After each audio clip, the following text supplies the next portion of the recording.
a historical type of punch. So same foot, same hand. So this is the principle that we're working on. There's the danger, the next bit of danger. So we're doing this from more of a historical perspective. I'm getting out of the way of danger while I'm covering, and now I'm coming back across. Okay? So that principle applied to more modern. Here, I'm hiding. While I'm hiding, I'm rotating. See, this is not a pushing strike. I'm covered. Covered, covered. Right?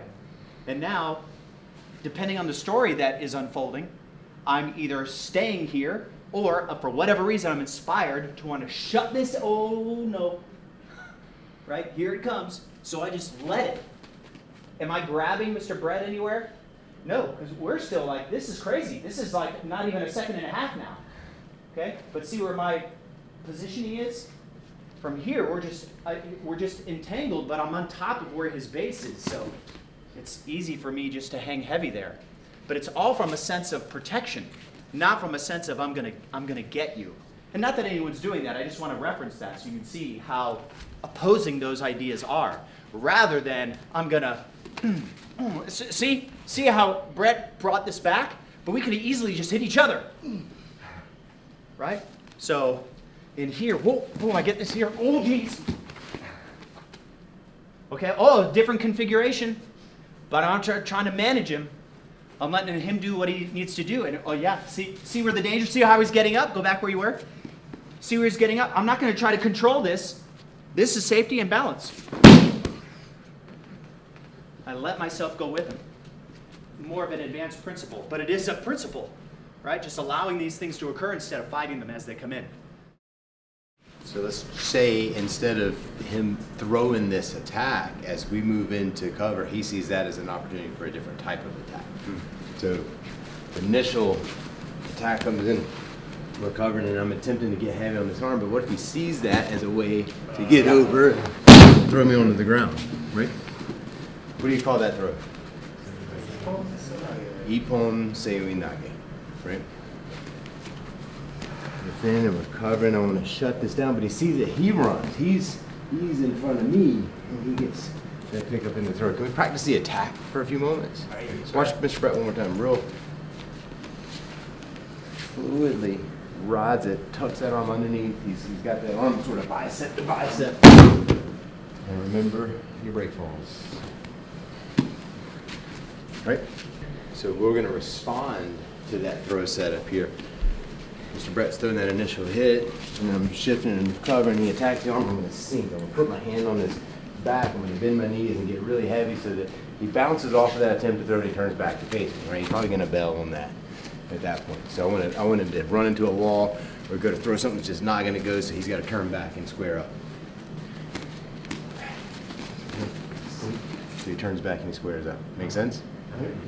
In the time that he turns back and squares up, establish a connection with your grip.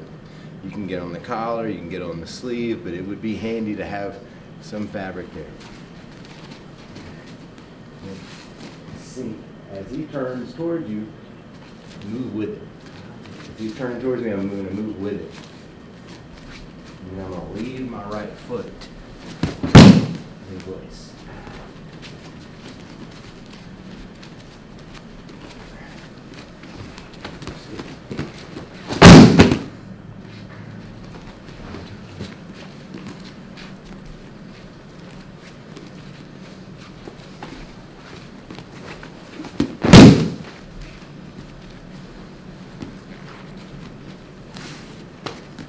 You know the name of that throw?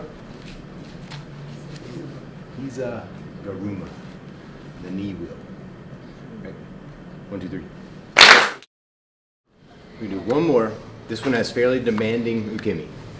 Right, so you'll fall pretty fast typically. You'll be ready to break fall. With this, movement's going to feel a little bit different. That first shot comes in, and I'm covering again. He's taking that arm for that throw, so I'm going to sink. As he rotates with me, as opposed to turning away, as he rotates, I'm going to step in real close. Right, so my belt knot sort of stays to his hip. So he's turning away, turning back towards me. I'm going to step in towards him this way.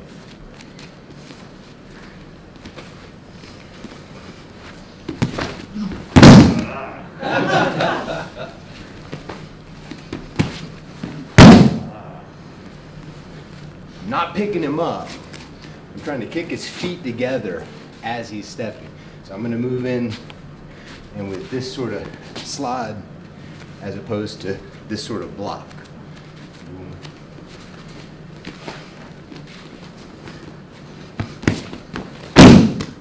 I'm holding him because your partner can get some hang time on this one.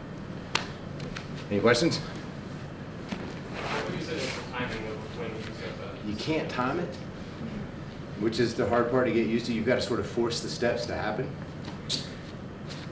So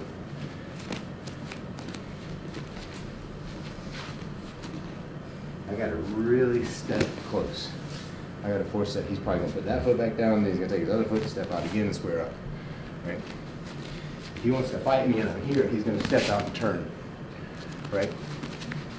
Especially if this throw didn't work, he's going to step up and turn in and face me. Right?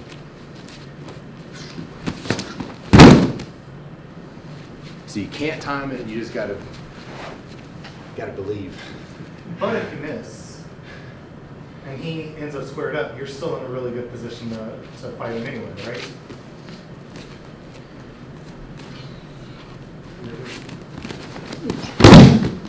Sweet. Or I went for that one first and that one didn't work. So those two are peanut butter and jelly. Right? They go together. Milk and Oreo, grilled cheese. What element do we think this is? If we were to kind of be creative and look at it as an element.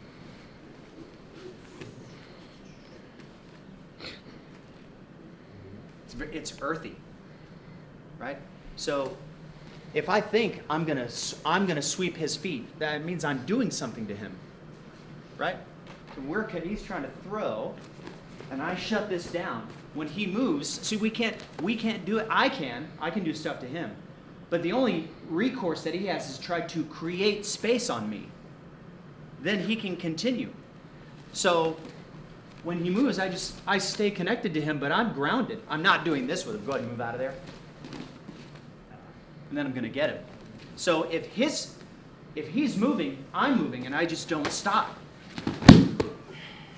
Right? So I'm not thinking. It's almost like if you weren't thinking of a technique and everything's shut down up here, you're going to start moving what you can move.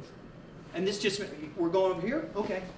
That's where we're going. Because nothing is happening up here. Right? If he throws his hips way out, like way out, now we got something a little different, right? But we're staying close. If he goes so we are working going that way. If he starts moving in towards me, then I just kick those out below. You've got the both techniques, as Mr. Hardy was saying.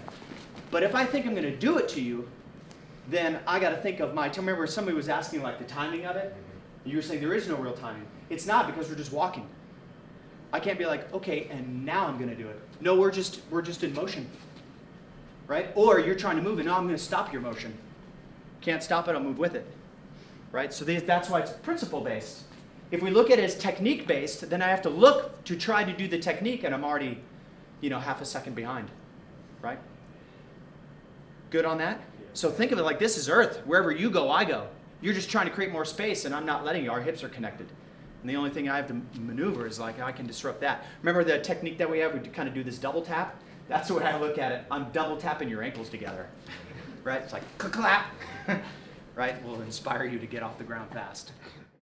Randori, yes? This is Randori. Let's do some Randori. So think of just something that I'll offer you. It does not have to come to an end fast. Okay? You don't have to go longer than 4 moves. Right? So what you're doing is whatever level you're working on, even if you have to let your partner know what it is that you need, try to embody the principle of whatever level of Dan you are currently working on. Okay? So a little inspiration for the first to the second degrees is everything's going to be okay. Everything's going to be okay. All right? And then second and up, you fend for yourselves. Okay? All right? Let's go. Have fun. To-Shin.